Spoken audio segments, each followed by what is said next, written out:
Magandang araw mga ka-solo flight. Dito tayo muli sa Randolph. Ang pangalan ng lugar na to ay Randolph. At ang pangalan ng company ay High Life. Dito mga ka-solo flight, isang panibagong part-time job tayo dito mga ka-solo flight ng cleaning. Maglilinis uli tayo dito mga ka-solo flight. Sa labas naman tayo sa pagkakataong ito. Dito tayo sa labas. Nung nakaraan mga ka-solo flight, sa loob tayo nitong gilingan ng mais mga ka-solo flight. Nagbuga tayo ng alikabok doon. So doon mga pino yung mga nililinis natin, mga pinong mais.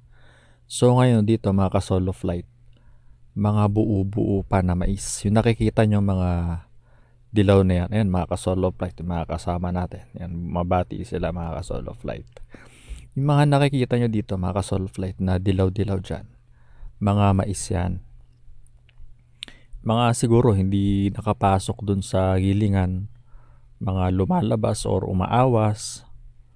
Hindi pa natin alam bakit sila nagkalat dyan mga ka-solo flight.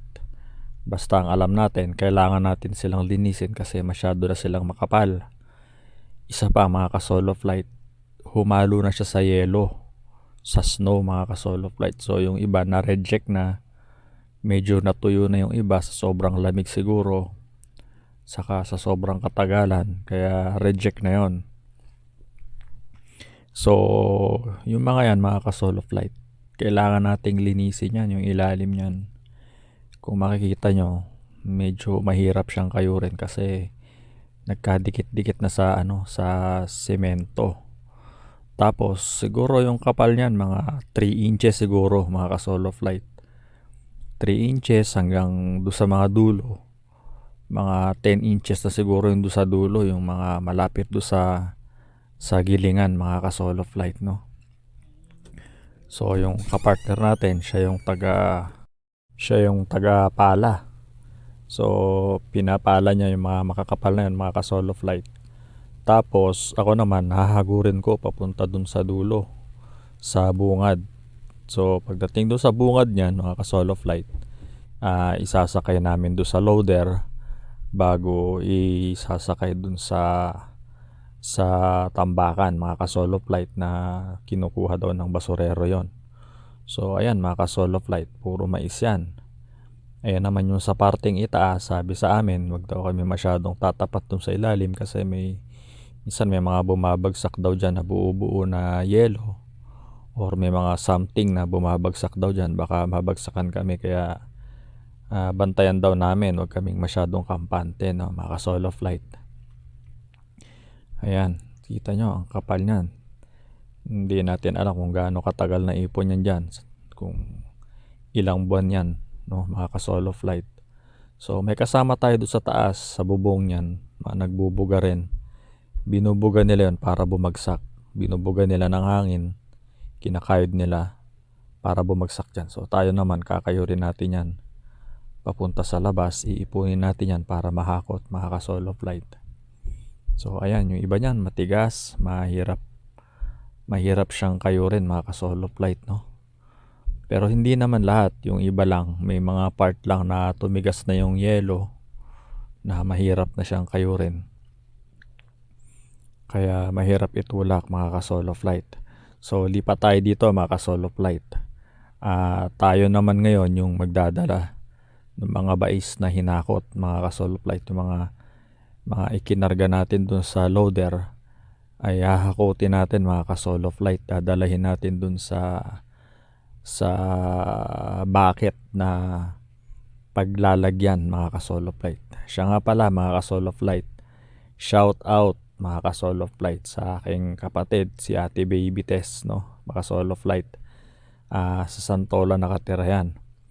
At ang isa ko pang ate, panganay namin mga ka-solo flight, si Ate Christy, is Christy Escobedo, taga Marikina naman yan. So kamusta kayo mga kapatid ko, ingat kayo dyan sa Pilipinas mga ka-solo flight. So balik tayo mga ka-solo flight, dito tayo ngayon sa paghahakot. Ihahatid natin yan doon mga ka-solo flight sa bucket, no. Dala natin itong loader. Siya nga pala mga ka-solo flight, dito lang natin natutunan magpatakbo nitong loader na to mga ka-solo flight.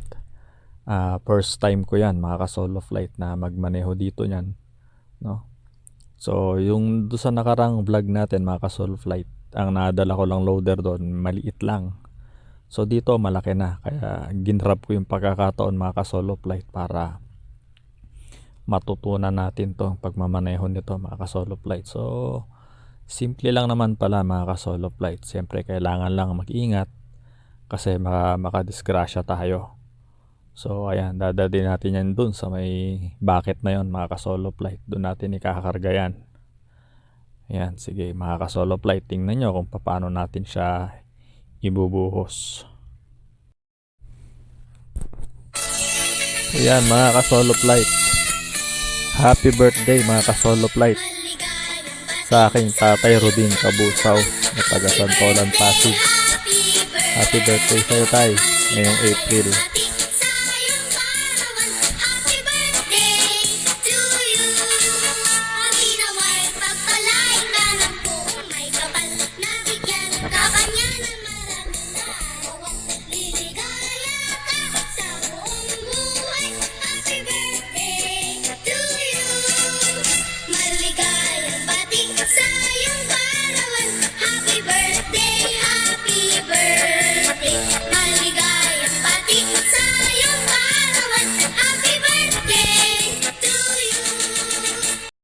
Okay mga ka-solo flight, so happy birthday ulit tayo ha. Ingat ka dyan palagi.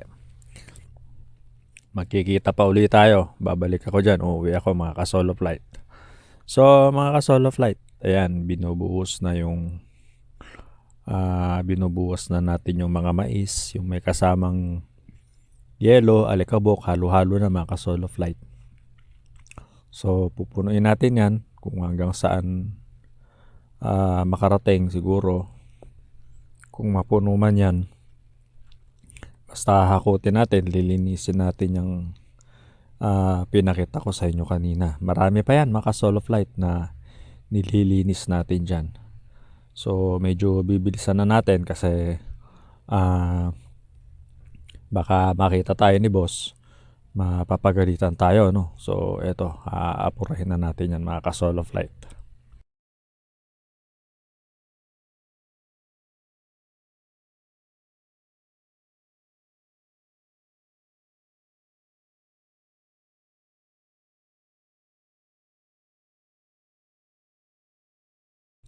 Shout out tala mga ka-solo flight pahabol kay Shua, kay Raquel, saka kay Hans na mga magulang ni Shua, no? Mga ka-solo flight taga Santolan, Pasig din yan. Kamusta kayo dyan? Ingat kayo palagi mga ka-solo flight. Ayan, so patuloy tayo dito ka-solo flight, no? Sa ating pagmamaneho nitong loader. So ayan mga ka-solo flight, yan yung nangyari kanina. Yan yung paglo-load na ulit natin mga ka-solo flight. Ganyan yung nangyari kanina, no? So ngayon nagbubuhos ulit tayo mga ka-solo flight. Pangalawang hakot natin yan.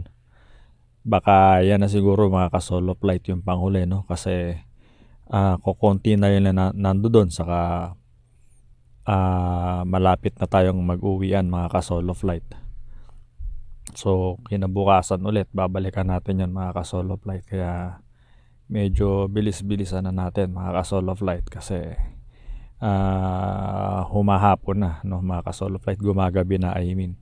So ayan, hindi pala panghuli yun, ito pa pala mga ka-solo flight yung panghuli pa. So mga ka-solo flight, pagkatapos nyan, lilipat na naman tayo sa ibang pwesto mga ka-solo flight na lilinisin natin.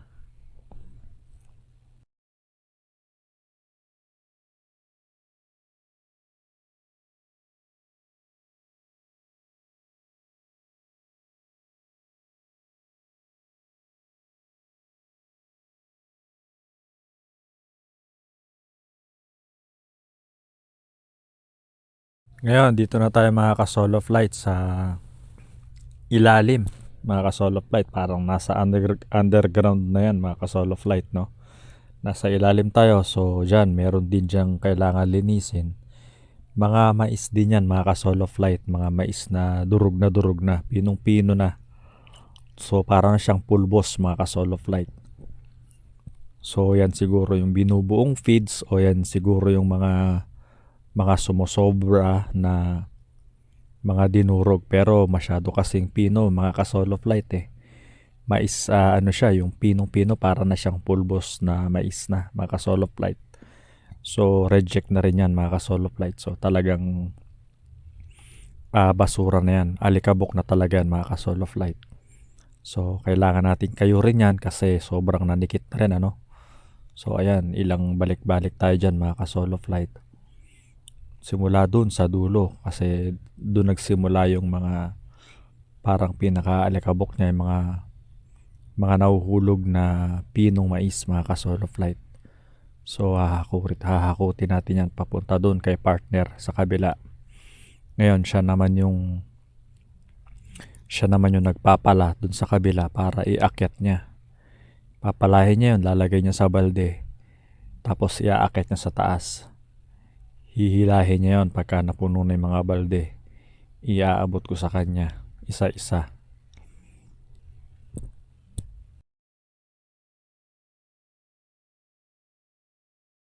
Eto, tingnan nyo mga ka-solo flight kung gaano siya kapino. Ayan, pinong-pino yan mga ka-solo flight. Pulbos na yan ano. So lalagay sa balde yan, tapos itataas dito, ayan. So nandito na sa taas tayo mga ka-solo flight. Yan, dyan siya dumadaan. Dyan din natin inaakit yung balde. Yan, papunta dito sa taas na yan. Yan, tinatakpan na natin kasi malinis na sa baba. Baka mabagsakan na naman ng alikabok. Kasi may nagbubuga pa dito ng hangin para yung alikabok na natitira mailabas na dun sa labas doon mga ka-solo flight. So mga ka-solo flight, maraming salamat sa panonood nyo ha. God bless.